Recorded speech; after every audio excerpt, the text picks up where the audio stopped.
Proposing to someone is really nerve-wracking. Even if you know it's basically a technicality and the answer won't be yes, and even if you know that they know that it's coming and that they will say yes, even then it's still nerve-wracking. But at the same time, it was pretty exciting that I even reached this point.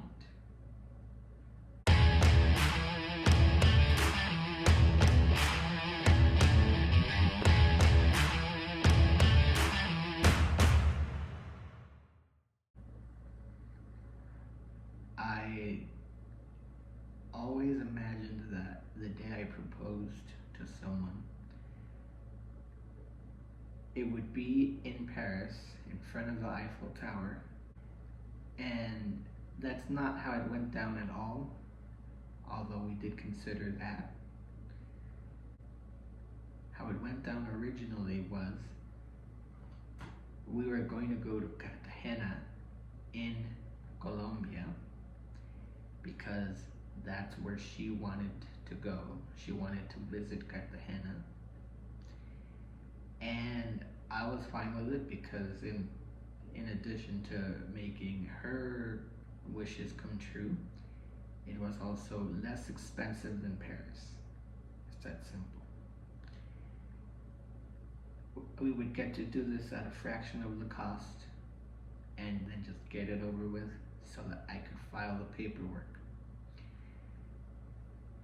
We decided to do this December 2023, ideally on and around my birthday, which is December 5th. And we got as close as me booking my flight at that time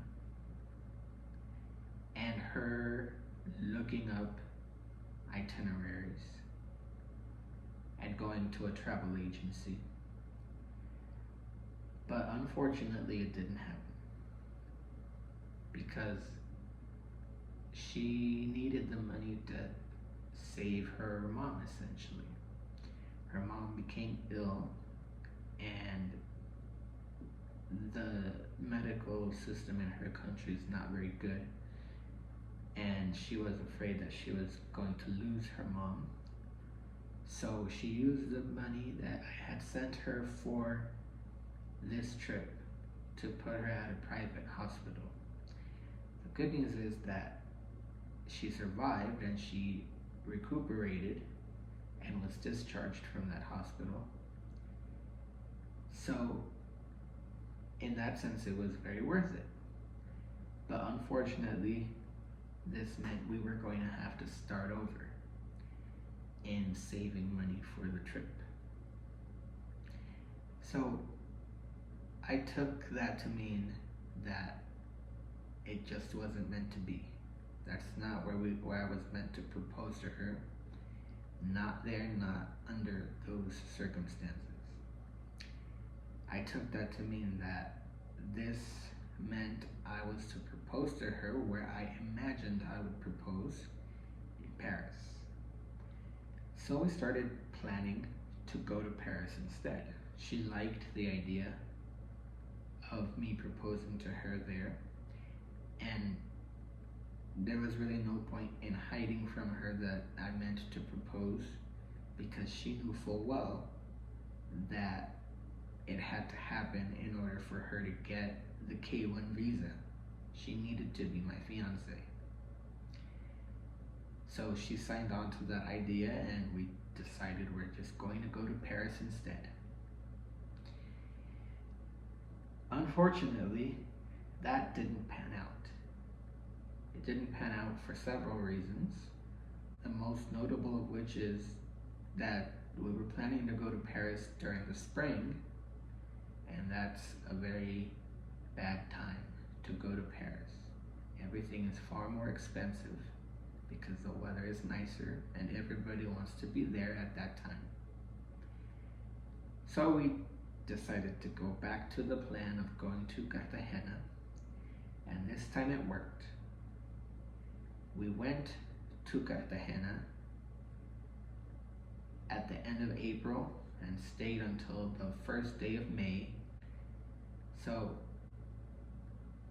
I landed in Cartagena and I went to our hotel. I managed to get a room at the Hyatt Regency Cartagena, which is a luxury hotel right next to a beach, a very lovely beach actually. And we had a view of the beach from our room, and we had a pool, and we had free breakfast every morning that we were there. And there was a mall next to this hotel where we spent a lot of time. And I was kind of surprised that she didn't really want to explore that much while we were in Cartagena, but at the same time it made sense. First of all, she was staying at a beachfront luxury hotel, which I'm sure she didn't imagine would ever happen for her. And second of all, there was pretty much anything that she could want within that hotel or just going to the mall next door. We did explore outside of the hotel a little bit. We wandered around the general area. However, the weather was not great for exploring.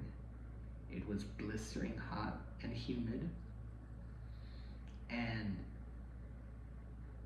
I could understand why she preferred to stay in air-conditioned settings. So that was all fine by me. We spent the gist of our time in the hotel or at that mall and just viewed the beach from our window or from the pool area at the hotel. And I just told myself, as long as she's enjoying herself, that's what matters the most. Finally came the proposal. And as you might imagine, it was the perfect setting with a sunset. And I got down on my knee and I proposed to her in Spanish, which is something I never thought I would do. I never imagined proposing in anything other than English. And then she said yes to me, and then she became my fiance. Now remember, I said she has a very tiny inner circle. So the people that she wanted to tell this news to were not very many, and she told them rather quickly. As for me, I had a lot of people to tell this news to, and I wanted to share it on social media, but being as camera shy as she is, she did not like the idea of us posting anything on social media about it. But I got her to agree to let me post one photo, and that's what I did. And the next thing I knew, I expected this, but the next thing I knew, I kept hearing my phone buzzing and beeping, and I got something like 80 something likes on Instagram and 60 on Facebook, and many comments. And it was so nice to hear from all the people that bothered to congratulate us. It made me feel very touched that people would take the time. And then the rest of that evening, she and I, we spent it mostly at the mall. A little bit in the hotel room, but mostly at the mall. And the hotel was gracious enough to leave a bottle of alcohol for us because they knew ahead of time that I was planning on proposing. But it just so happens that neither my fiance nor I are drinkers, so that bottle went untouched the entire time.